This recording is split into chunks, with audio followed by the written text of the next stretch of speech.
Hi folks, I'm Alan Watt and this is Cutting Through the Matrix on May the 11th, 2014. As always, I think 1,000 things to talk about. I don't plan things because there's no point in planning things until you really think through things, and then often you become almost mainstream with your planning in advance, etc. All the big talk shows do that. All sides of them too do that. They plan their articles for the future, so they become regular mainstream sort of thing. Whereas I prefer to be spontaneous and let things just come out as they will. After all, isn't that more natural? The whole point of being on the air at all is to be kind of natural, I would think. But unfortunately, the medium becomes the message, as McLuhan said, and that is so true. The media has its own format, its ways of presenting things. It even has you trained to have music overlays as someone's talking. And you've had that since childhood without thinking, why do you play music while you're trying to say something at the same time?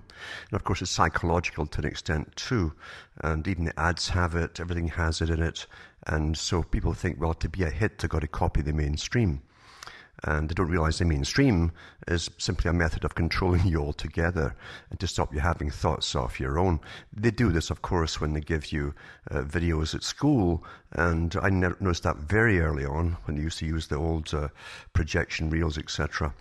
And they'd show you some poor animals being suffering somewhere. And the music overlay, very ominous and sad, and a woman's voice talking over it in a hypnotic fashion.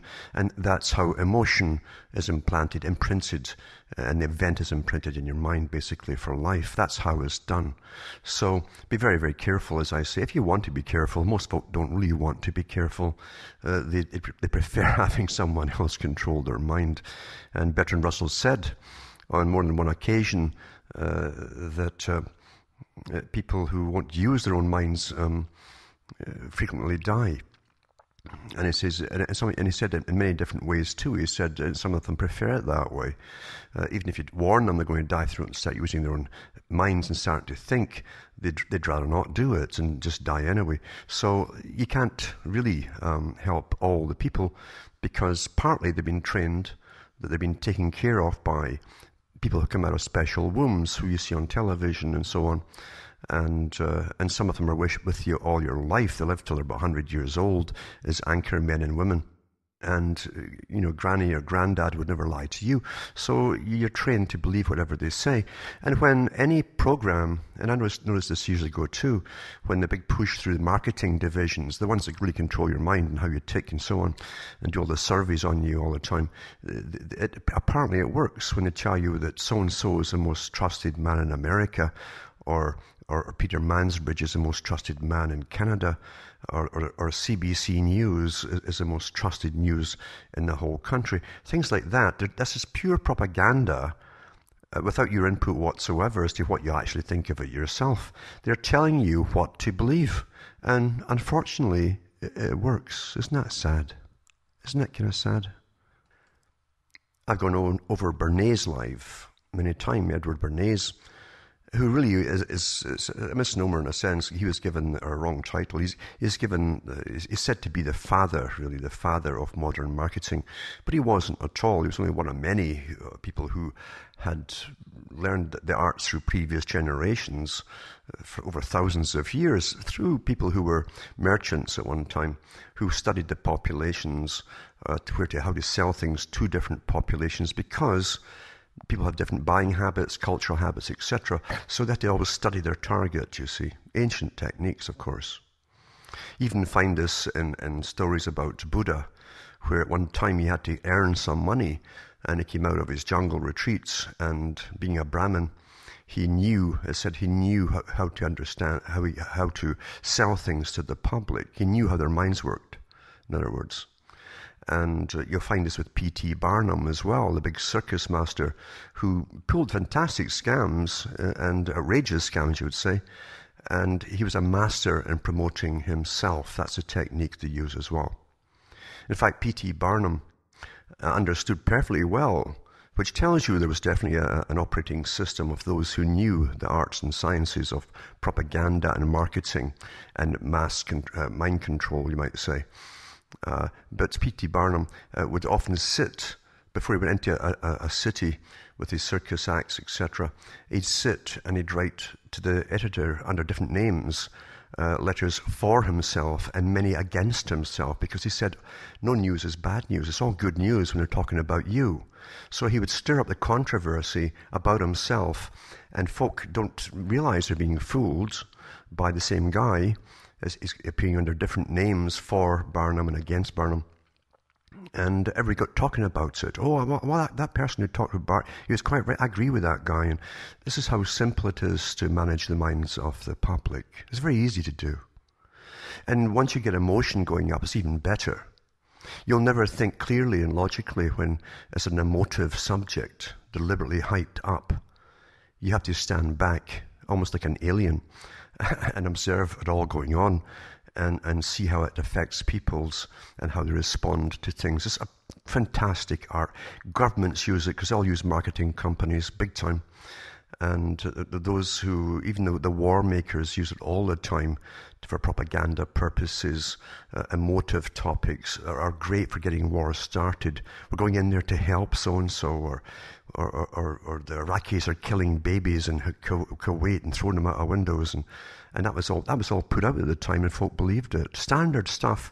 World War I, it was the Germans were bayoneting babies with the big bayonets on the end of their rifles, and that was put out there too. So over and over again, you'll find that reason is lost. They don't want people to reason through things. They want you to be emotionally involved in something. Always.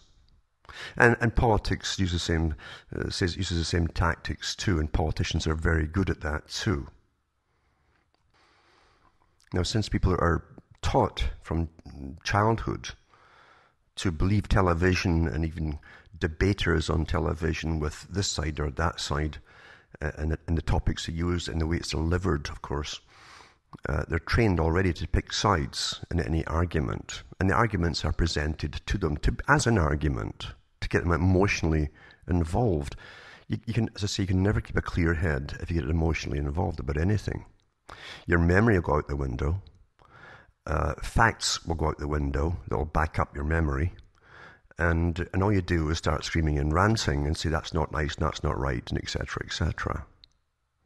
It's so easy. So it's a fantastic tool, mind you. And propaganda for war purposes always keeps it simple. Very simple. If it gets too complicated, they get caught up in their lies, and then people will stand back and say, well, it's more complicated than I thought. And they don't want that. They want you to be immediately into the melee and taking one side or the other, etc., etc. So easy to do. But I can remember too, all the newspapers from the so-called left. The left all works for the right, by the way, because they both work for the same masters at the top. But and they both end up in the same road at the end with their global governance and an organized society, planned society, etc. And everyone's working for so-called the common good of all, as the boys who run it all at the top, the big fascists, really reaping all the harvests of cash and live awfully well off it. Doesn't matter left or right, it's all nonsense. It's a technique of ruling is left and right. So anyway, you get these arguments ongoing all the time. Now, the latest one, of course, is so laughable to me about a serious subject, but they're laughable the way they're presented to you. Suddenly, the world is supposedly concerned about Nigeria. Suddenly, all of a sudden, it just happens, you see. Now, the West has been plundering Africa for centuries, for its minerals, gold, and its diamonds, etc., etc. So much stuff there. It's like the Congo. The Congo's been at war forever because the West's always stirring them up to get in so that they can get in there and plunder all the uranium for pretty well free. And the same thing is happening all across Africa. And the great global plan, of course, for those who manage the world and manage all the political parties and so on, the global plan was always to bring a big world of united groups in blocks of countries amalgamated together, and Africa was also to be one of them. Mandela talked about it too. So it's still ongoing, of course, and the old technique that the masters used to use was to invade first, you see, like Britain always did, and for good reasons, of course, to save the people from themselves. And You'd invade places like India, and before that, you would get them all warring in little tribes against each other. You'd arm different sides, and then you'd get one of the chiefs to go against another, and you'd get the war started, etc. Then you'd play it up in the papers, which you also own, you see, and then you give a good reason why you got to go in and stop them from killing each other. And then, of course, the British taxpayer picks up the tab as their armies are all sent over to keep the peace and to amalgamate the countries, put in a British system of law and order, and then eventually you put in a kind of government with an elected parliament on a British system, which is completely rigged, and all your bureaucrats are part of it too. They're part of the old brotherhood system. And then once, after maybe 50 years, 100 years or more, you can withdraw them. And you're guaranteed that everybody who from then on gets into politics in that country is in the pockets of the big bankers who rule from London, England, for instance. That's really the global system. And I've gone through a lot of this in the past, where I've talked about the Cecil Rhodes Society and the gravitation and amalgamations of these different groups, all working really from the same central core in London to bring in a world-type empire, you see, not for the English and not for Britain, because these guys literally are you'd almost say they're a race apart. You could say that, in fact. But they want to bring in this one globalized system. Marx talked about it too, of course. And here we are. We've got the European Union that's managed to plunder every country that joined it. And the citizens have never been so poor as they are now. They're all falling apart. They're paying so much in taxes towards this monstrosity of the European Parliament every year that has more and more plans all the time to take more money off them all to bring this global system across the world. Folk forget that Gordon Brown talked at the EU back in 2009, and he talked about Britain and the British system and the European system all being one under this global monstrosity, of course, which he loved, because he's always been in the pocket of the paymasters. And he talked about this would be a system for the whole world, a globalized system. He also mentioned too, just like Lord Alfred Milner did with his group that became the Royal Institute for International Affairs. He said that the US would join them, it'd be part of. So between the two of them, they'd bring in this globalized system, you see, for the whole planet to follow. So to conquer the rest of the world, of course, they've got to either create things that are really happening, or lie to the public things that are not happening, or definitely exaggerate them too, and count on the fact that the public are always kept off keel logically about any particular topic at all, and they also have very little memory as they get overdosed with data every day, not just from internet but from regular news that generally is irrelevant to their lives.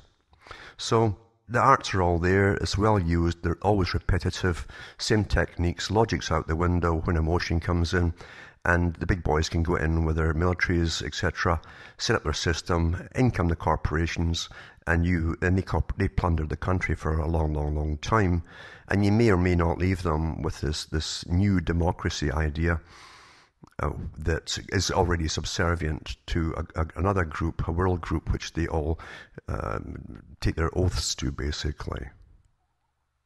Because that's how we're run, you see.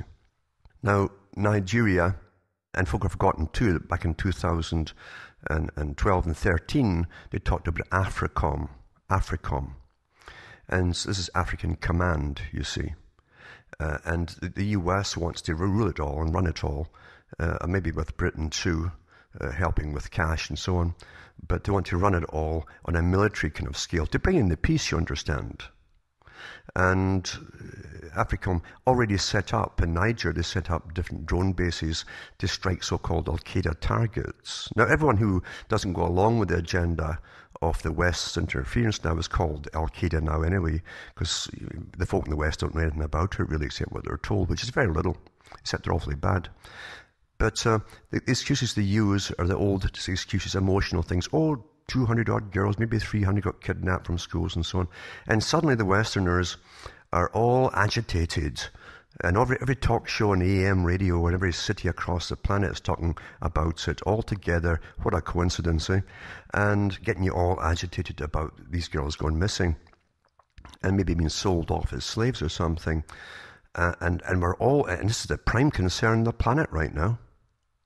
Not the fact you have no work in your own countries, not the fact you're getting taxed more and more, and your governments have signed more and more free trade deals so they can put corporations, big international corporations, businesses, into these countries they want to invade and plunder them, to help them, you understand. And also, you're going down the tubes fast with debt. We're all cap in hand. We're on our knees, actually. Actually, we've got our head on the ground as well, and our ears up in the air to the banks. So we all have. We're all debt slaves, of course. But there's always moral things to do, like going and suddenly becoming really worried about what's happening to girls in Africa. I can remember they used the same propaganda with Iraq. Oh my God, they make them wear a veil. Oh, that's a good enough reason to go and invade Iraq. All nonsense. It's all not. That wasn't the reasons. No, they planned the war in Iraq years and years and years before even Gulf War I. How many of you can remember even that now, eh? But anyway, this is how it's done, folks. Now, the West aborts more children than it gives live births today. We really care about children, don't we? We really, really care, apparently. And we sell body parts all across the world from fetuses and so on. But we really care about children, we say. That's what we say. The parents don't mind handing their children over to be brainwashed at an early age to the government. They never mind this at all, never. And generation after generation it goes on. They don't even know what their children are learning. Because they have been taught quite successfully, the parent's job now is not to interfere with anything. Just raise the child, just pay for the money for the child, the upkeep of the child. That's what was decided back in the 30s and 40s. Every year, too, in the Western countries, they come out with these studies telling you that more and more children are living in poverty in these countries than ever before. But nope, suddenly it's Nigeria. We've forgotten all about all the scandals that came out from the United Nations, or about the United Nations and NATO, its military wing. We forgot all about that, didn't we? Well, when they were running the brothels over in Serbia, Yugoslavia, etc., Bosnia, and there's even made movies about it too, which weren't well publicized, but they were pretty detailed and accurate, and how they were even smuggling in young girls as prostitutes all across Britain, and whole housing schemes at one point were full of them, and it was all racketeering going on, and that went on for years. But nope, suddenly it's the Africans. It's happening in Africa. No one, I think, was charged even with all the prostitution rackets for all the troops, etc., and prostitution gangs where NATO had gone. I don't think anybody was charged at all, and the UN troops as well. But that's how easy it is to get folks stirred up about something, and they all argue because they're given the points to argue about, and of course the rest of the story about AFRICOM is all forgotten. Folk forget, oh my God, the US wanted to get in there all along, so did Britain, etc., and so did the big corporations, because there's a lot of gas and oil and gold and diamonds and minerals under Africa. They've been saying that for years. It's one of the richest continents in the world. It really is. But it doesn't matter, does it? As I say, logic and memory and reason go out the window when they give you an emotive topic, presented in the right way, of course. And once they're in, it doesn't matter if it's exposed as fraud, they've got what they want. They're in there, they're doing what they want. That's always what happens, you see. Sad that, isn't it? Yeah, people would rather die than think, and they frequently do. Over and over and over again. Why would the media give you any points of topics at all to argue about when they don't tell you what's happening in your own countries? Haven't you noticed how quiet the news has all gone since the Finkelstein bill went through in Australia and the Levinson one went through in Britain and muzzling journalists, etc.? Canada obviously did the same thing, but Canada's never told the public much at all. They're more docile in Canada. They're better trained. And the reason for that too is because they're more Commonwealth countries. And the Commonwealth countries, you didn't think you had a nation to start with. They were all newcomers, you see. And you took directions from England. And things just came down by decrees from the top, from England through Canada to the public. And it's never really changed. So what Canadian television gives you, apart from all the far left stuff that they want you to think about, is also, and it's run by the government, don't ever forget that too, But the CBC, for instance, gives you all these different topics and little rural things that happen in Canada, little quaint things, as though you're some backwards little country or something. And that's what you think about. Oh, it's quite nice and so on. Yeah. They never tell you about the quaint little places in Canada, though, where literally Maurice Strong would be proud. You give more blood to the mosquitoes and the deer fly and the horsefly every year than any other creature. I don't know why they call them deer fly and horsefly. It's people they love. I know that from experience, believe you me. And you really get anemic. Oh. But anyway, apparently it's a very quaint place, and everybody in the country, through their comedy shows and so on, repairs everything with duct tape and things like that. We're all rather simple, buffoons. So this is how it's done. But I say Canadians are awfully placid about things. In Britain, they give you a little bit more hype. It's always in the same tradition, left wing, right wing, and all that kind of stuff. Which is boring. You've had it your whole lives long. And if you can't figure out the left and the right all work together, then there's no hope for you at all.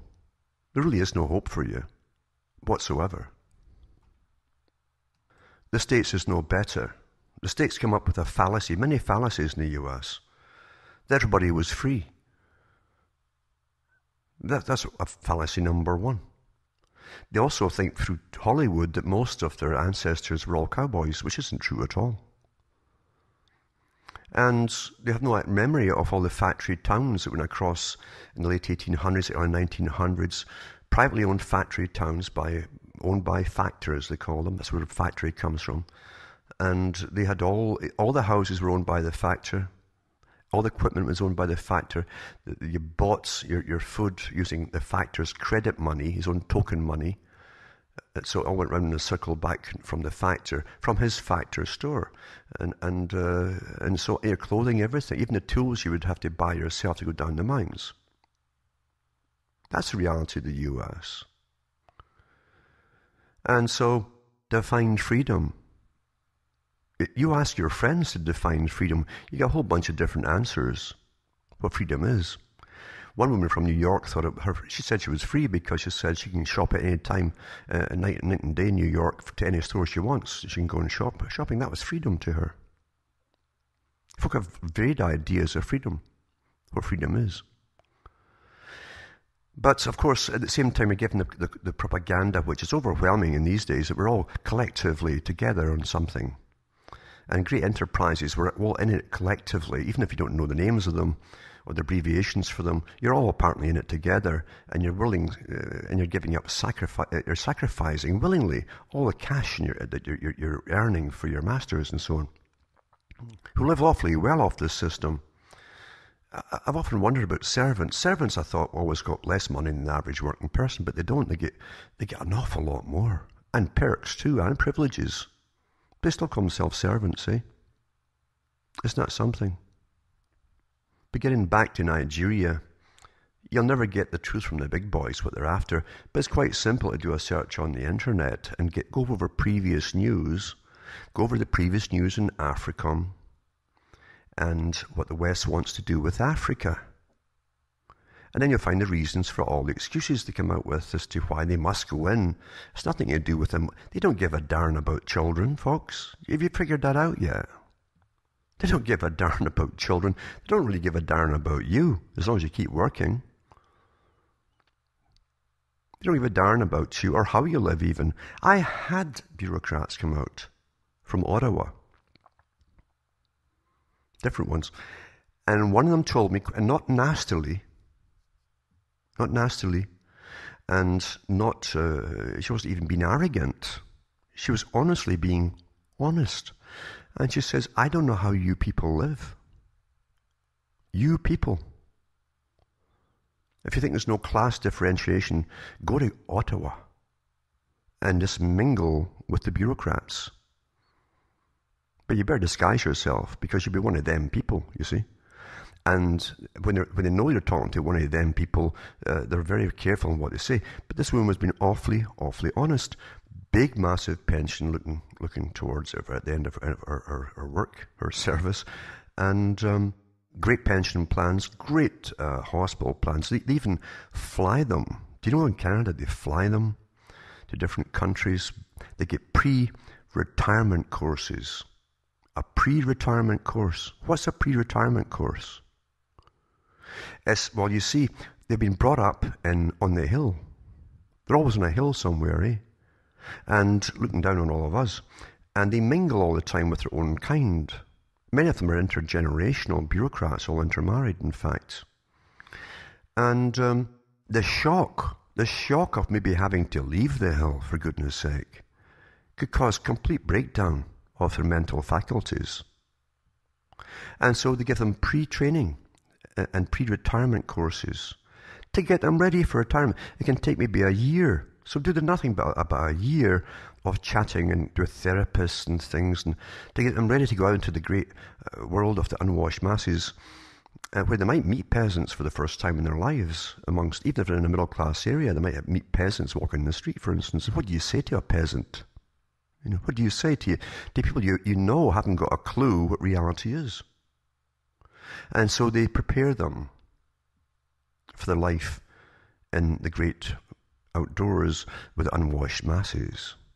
But sometimes too, if they're under stress, they send them off to places like Thailand. And they get all these massages and stuff, all cheap, probably package deals by the government, but they get all these different sauna pools and massages and yada yada yada to help them relax and get their mind in the right kind of frame to go back and eventually accept this awful thing called retirement. Where they have all this time in their hands, but they're also given other little tasks like, you could move into this area here or that area, and we'd subsidize your housing. In fact, we might even give it to you for free. And you move into that community, and you can start pushing an environmental agenda and put yourself on the board of the council. They've got all these different ways to keep using them, you see, which is awfully lucrative for them, mind you. And they keep a bit of status that way as well. Can you imagine, you're coming out of the great crown, the crown that dominates everything at the top. And once you're out from under that crown there, it's a terrifying thing to be under the open sky amongst the peasantry. And you'll find it quick enough when you start talking to them, by God, how dumbed down they are. They haven't got a clue why things really happen. How do you communicate with them? And the shock to the system, it's like a life sentence. You've been cast out. Even Lord Bertrand Russell talks about this. And he was a big, big pusher in the global systems that helped control and create the culture that you're now living through, by the way. You have no idea the organizations that were on the go 50, 60 years ago and still on the go today, arranging the future and your realities for all of you, including the way your children are brought up, what they'll get taught, what they'll believe in, sexual promiscuity, all that kind of stuff. It was all decided a long time ago. But Bertrand Russell talked about it as well. He said the brighter ones amongst the children from the ordinary classes have to be selected. So they give you little tests at school, and then they give you maybe they'll give you different special tests once they've got a few of them, you see, in an area, and then they'll give you scholarships.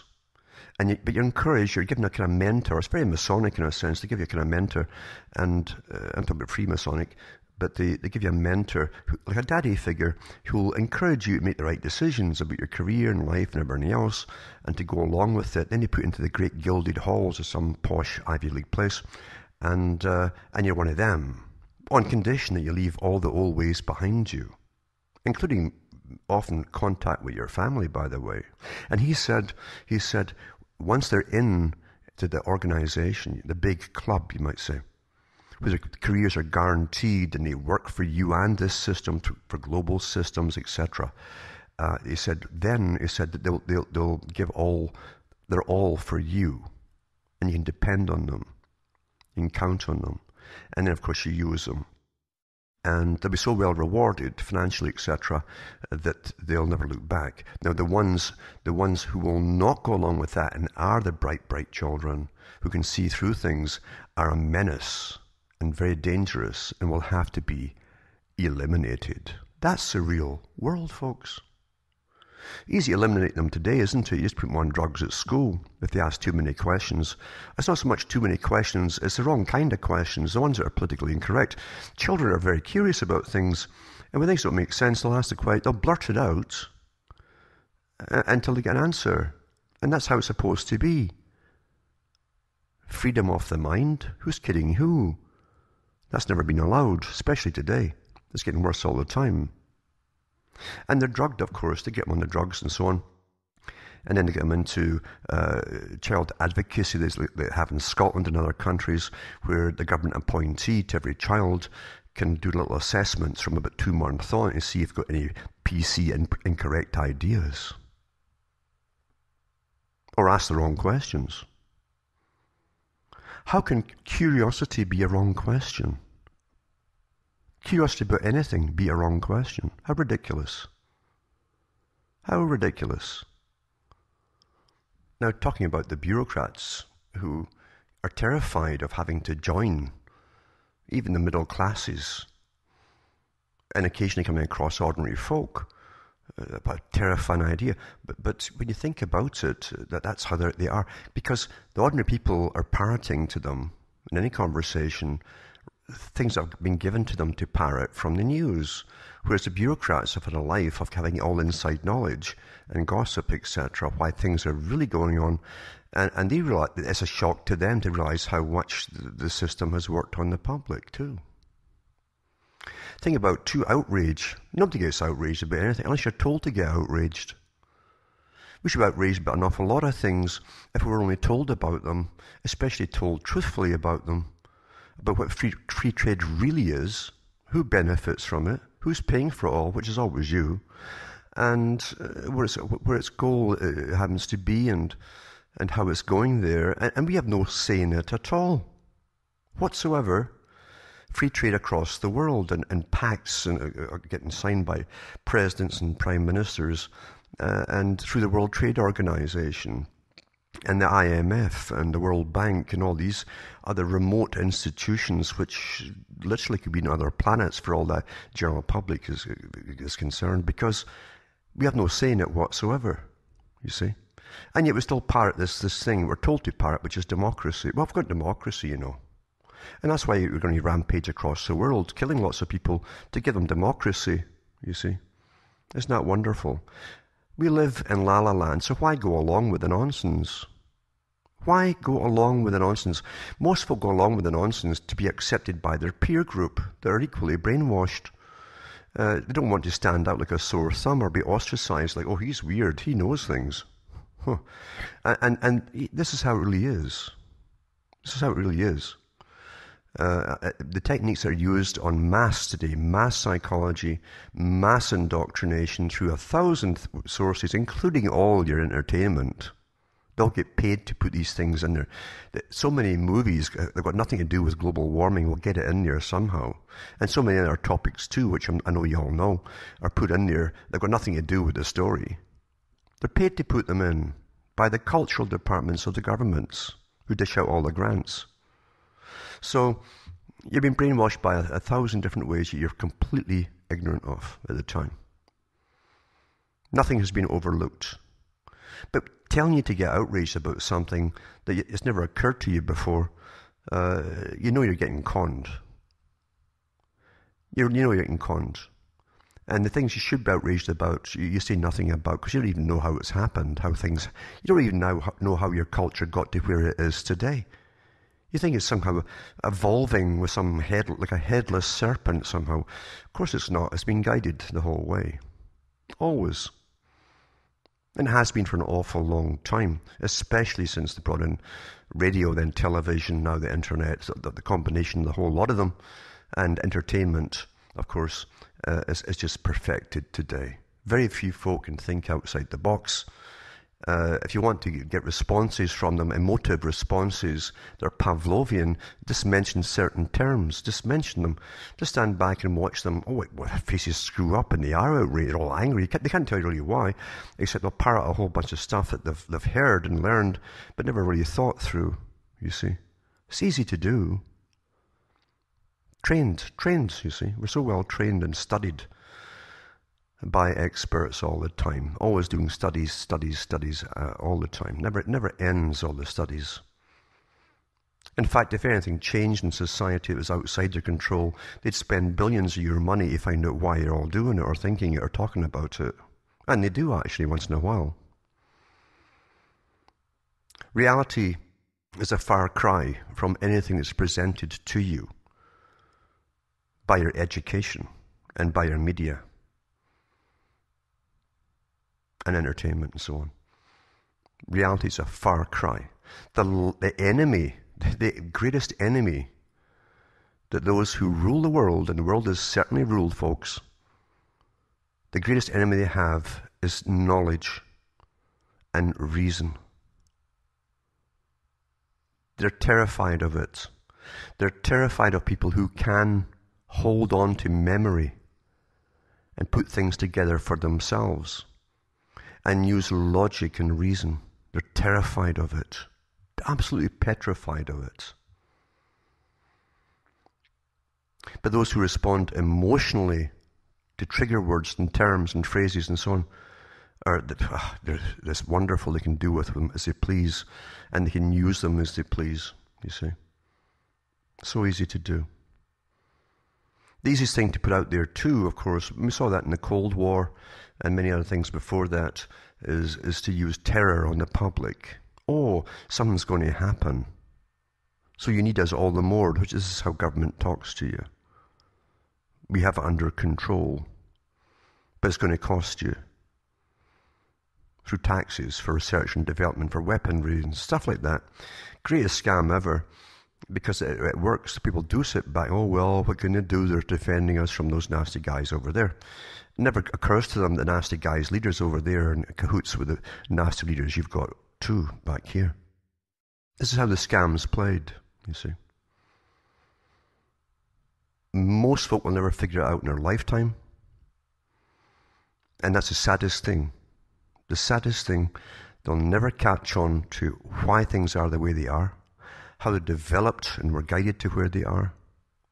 Those responsible behind it, all the various institutions, organizations that are like a pyramid structure with all the wasteland below. That's what they show you in the bottom of the pyramids, a wasteland, all the weeds growing. That's all of you folks. That's what it means. You see? And of course, the all-seeing eyes at the top. Down below, you're in the darkness. You're in the darkness. And the wise guys, even in your local areas, and your Rotary clubs and all your commercial clubs and so on, all belong to the right societies where they're filled in on little bits of the reality so they can personally profit and not tell the rest. We live in a predatory system. Layers of predators at the top, who live much, much better than those at the bottom, naturally.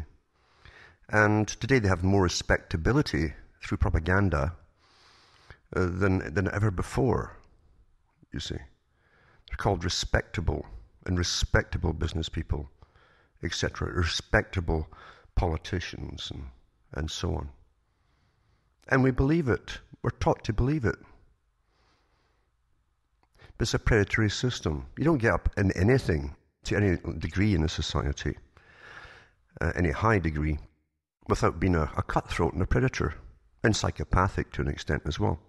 That's why the most dangerous thing is when groups of businessmen get together to form any kind of association. These leagues or cartels and so on that are formed wield tremendous power, and the wealthier they are, naturally, the more money they can donate to politicians. And of course, in free democratic societies, it costs millions and millions of pounds or dollars to get into politics and get up there. That's how democratic it is. You know, anybody can become president, of course, and all that nonsense. But anyway, this is how it really is, and they're responsible. They're bought and paid for by those who put them in. Don't ever forget that. That's why nothing changes. And the left puts in there, they think they've got their own guy in the US, and of course, he's going along with the same agenda as the last bunch, who were the new conservatives, you see, who weren't conservative at all when you look into the history of it. But anyway, it doesn't matter. We're all run by the same group the world over, and the public are completely oblivious to it. And because the ordinary people like things to stay the same. Even when it gets bad, you adapt to it, to all that is bad and high prices and everything. You adapt to it, but please don't make it any worse. That's what you really secretly hope for.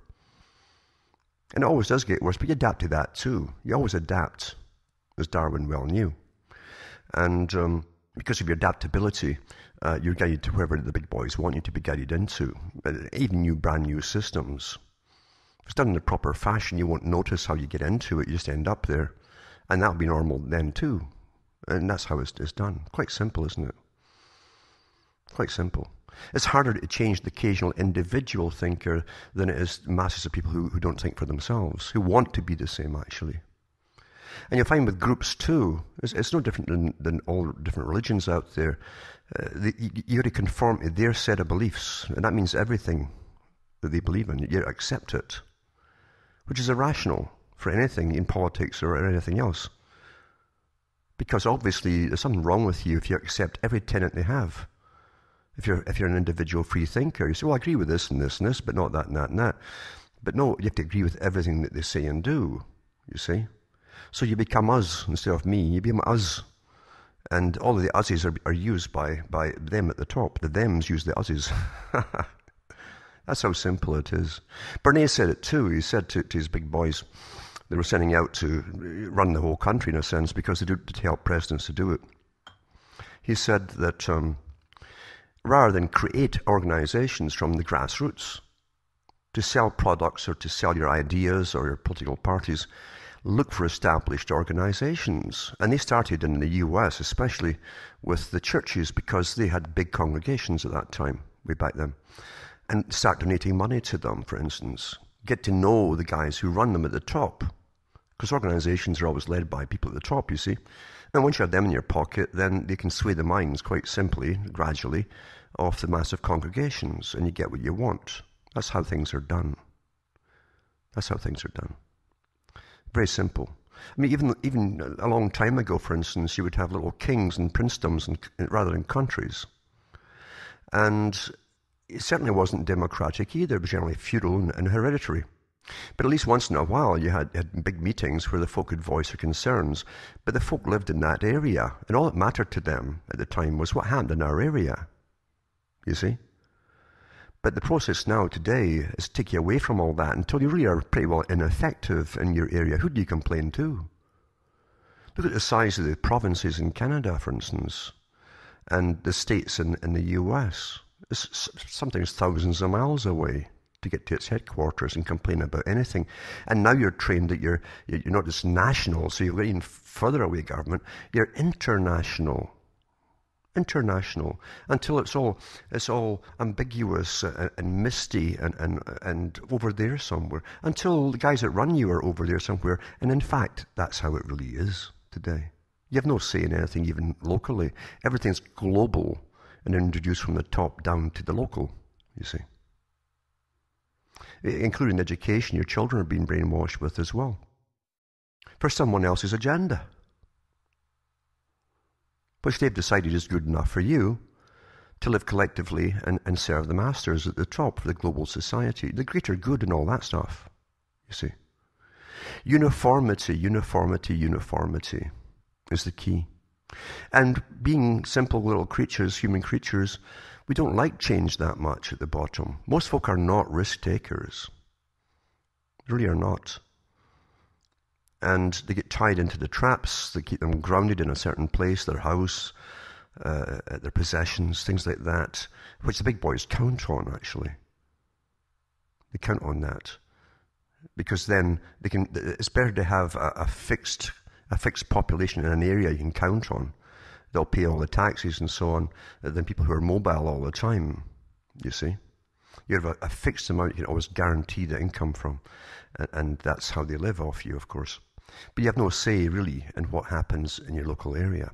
They call it interdependence. You're interdependent, meaning you're completely dependent on everything you need for survival. Your food, often your water, your electricity, etc., etc. And these are all being privatized, of course. There were institutions supposedly set up on your behalf with your tax money, most of them, that built infrastructure in the whole system because they were essentials to harmonious living and they're a necessity to life.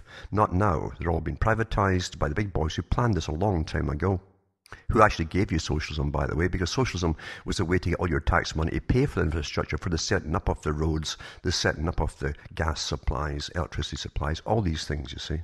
They're all paid for completely, or at the very least heavily subsidised. Now they're privatised.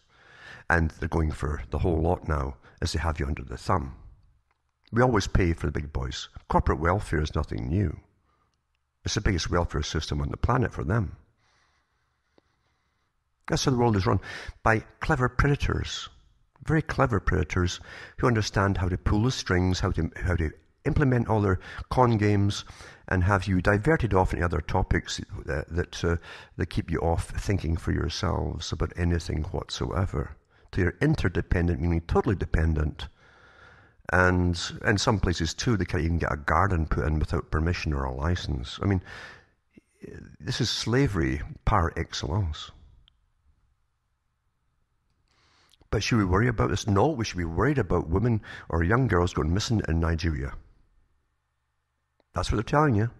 Nope. That's your main concern today, and it will be, because that's all they'll parrot about. And they'll draw you in. And they'll show you terrible crying people on television and stuff like that. It's going to hit your emotions, and everything else is out the window. All your own concerns is out the window. You see? And you're being conned. As more tax money goes off, for more militaries to be sent abroad to conquer the rest of Africa and plunder it as well, and bring it into the same system as you have here, you see. Which is really helplessness, isn't it? Because that's what we're being taught. In fact, haven't you noticed, and here's a big, big thing, as I say, since Levin's inquiry in Britain, they put through the bill in Britain to muzzle journalists for personal opinions here and there, and also the one in Finkelstein for Australia, all the British Commonwealth countries, I'm sure Canada signed it too, and many other countries to boot. The news is pretty quiet. Everything you get is over there. Oh, it's over there. So people don't even know these places are on the map. That's the news they're giving you see. Because they're not telling you, and they're training you. And it's what I say, by the way, whenever I talk on the air, it's parroted the next day by top hosts here and there. But they never mention my name, never ever. But here's what I'm telling you, what's happening. You've been trained under authoritarianism, which is the Club of Rome came out with it. I've mentioned it before in their book, The First Global Revolution, and other ones that came out afterwards. They talked about democracy isn't working. And they'd have to train the public to accept the fact they have a form of overlords, you might say. Special people who are specialists and everything, and the world was to be run by specialists, of course. It's a very old idea. It didn't start with the Club of Rome. They're just a front mouthpiece for bigger organizations. But that's what keeping the news back from you is all about. You're being trained into this big, misty thing up in the heavens somewhere of government and governance, is managing your world, your personal little world, including your own little, what you think is your piece of it. But of course, you have no stake in it at all because you don't own any of it. You have no stakes in anything. You just pay out. You don't get anything back. Then it's all to do with special people up there that you shouldn't even be concerned who's running it all, or even it doesn't even matter that you know who they are. Most folk don't, but they're training you to leave it to specialists. That's authoritarianism, you see. Because eventually they will do away with this nonsense, this farce of democracy, and this pretense of left and right and all the rest of it, you see. That's all to go eventually, is to get abolished down the road. And you'll accept the new way. Oh, the world's just too complicated for all these things anymore. We've got to have experts running it. That's what was said 100-odd years ago, actually before 100 years ago. It's a very, very old idea. But in the meantime, they have to give you the idea of democracy rather than have you having revolutions every 4 or 5 years, getting plundered by the guys above you. That's what democracy is, you see. It's a kind of fail-safe. It keeps you placid. Oh, we'll vote another guy in and we'll get the right person in this time. How many lives do you have to live to figure this one out, see? Please tell me. But that's how it really is. Conology rules the world. Conology, the art of conning masses of people. Masses of people. The old problem used to be the old adage that said you can fool some of the people some of the time, and most of the time, but you can't fool all people all of the time. Well, they've almost got that conquered today because with standardized news, standardized education, standardized everything, and repetition from all the media on all the stations you buzz through if you've got television, you will become standardized with a standardized opinion. So almost all of the folk are fooled all of the time. That's how perfect it is today. Why do you think so much of your money is going towards studying you? And all these surveys, and latest survey has found that X% uses blah, blah, blah. Why do you think it's all done constantly with your tax money getting thrown out to all these universities to do the studies on you over and over again? And the NSA doesn't just listen to everything you do and record it all and watch everything you do. It also has its own study groups on the go all the time across the world and gathers all this information because it's so important, you see, for control, for keeping control over billions of people, to bring in their happy worlds for themselves, the new utopia, where the global elite can come out in the open, the hidden master stuff, all this hidden master stuff. The real elite, the intellectual ones at the top, can come out and say, yeah, I run this department for the whole planet, and this is how it is, and you should accept it, peasants. You see? Folk have no idea how it's done. None at all. The problem is most folk don't want to know.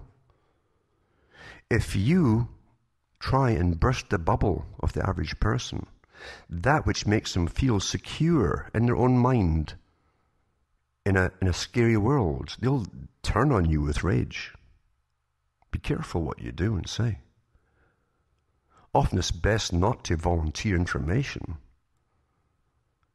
You can do little, you can dip your toes in the water here and there without going too deep and getting up to your ankle or even further. You can dip your toes, you'll know right away if the people have the ability or not, or the ones that you're talking to or you're listening to or whatever.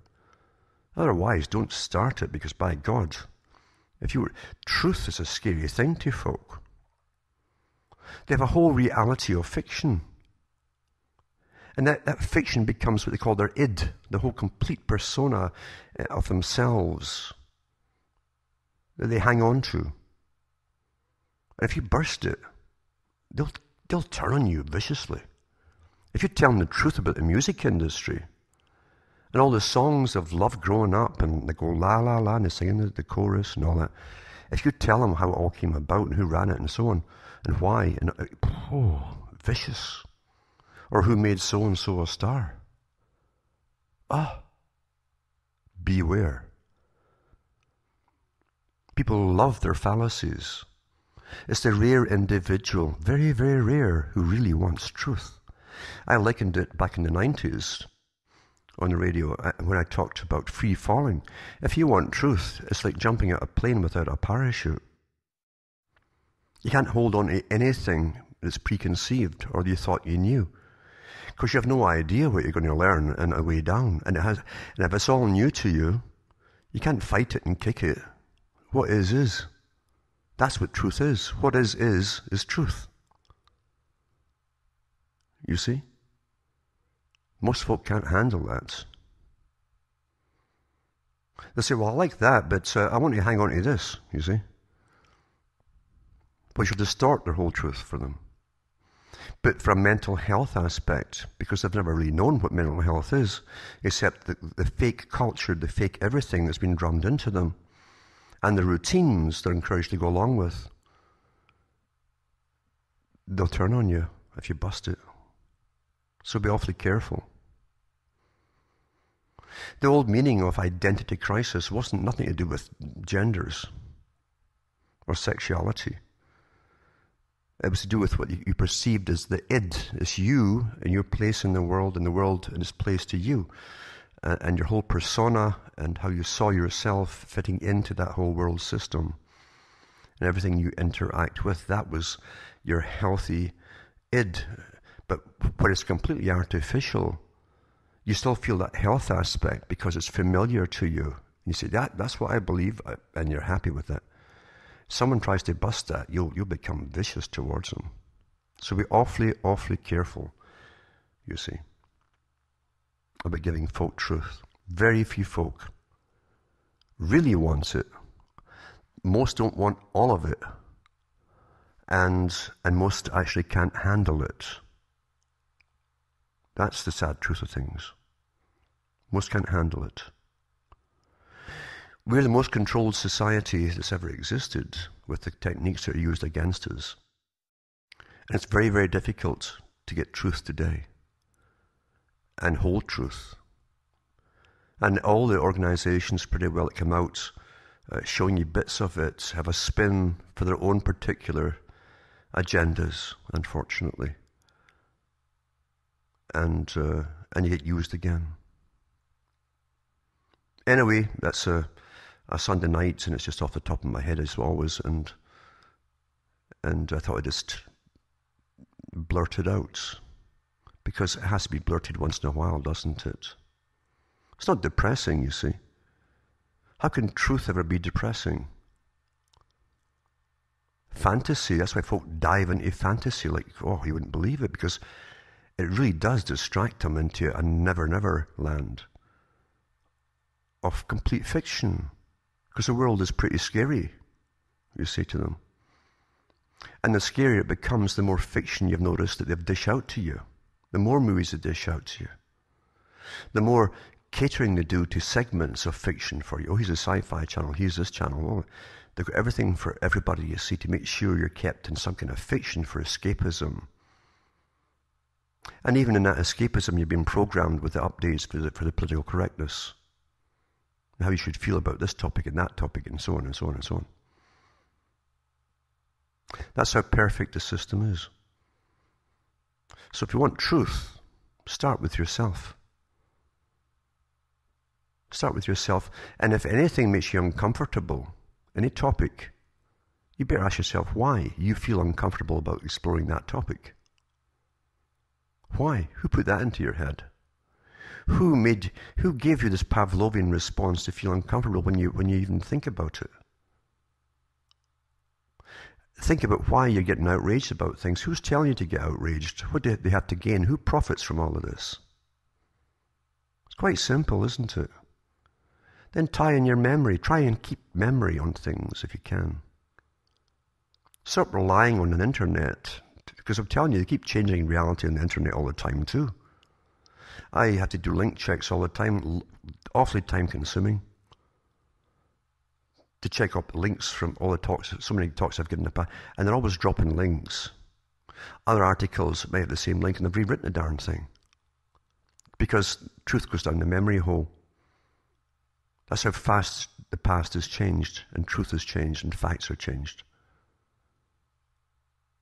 All the time. All you have is yourself. You're living in a world where pretty well the world now is under complete weather management control. Most folk have adapted to it without reasoning through it. Got little bits in their head they've heard here, heard there, read a little snippet here, bits and bytes. And they'll adapt to total climate change as it's totally controlled.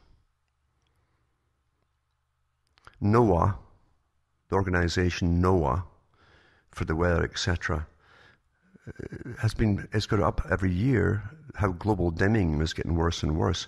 It's not pollution, folks. It's the spraying in the sky. And you'll accept that too.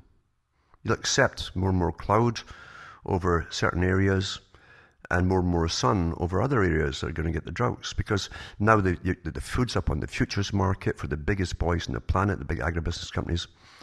And they can actually bet who's going to have the droughts this year and who's going to have a good crop this year. And they can juggle all the prices in advance, etc., when it's a sure bet, you see. That's how the world is run. And people adapt. Anyway, don't get outraged over things that you're being told to be outraged about. When your world is perfect around you, then maybe think about it. But until then, forget it. Forget it. And don't be a hypocrite. And don't pretend whatever country you're living in is somehow better than all of that you're seeing to be outraged about. Look at your own history, recent history, even present, and tell me how perfect you are. Because if you get outraged about anything you're told to be by the media, you're getting used. From Hamish, myself, Montreal, Canada, is good night, and your God or your gods go with you.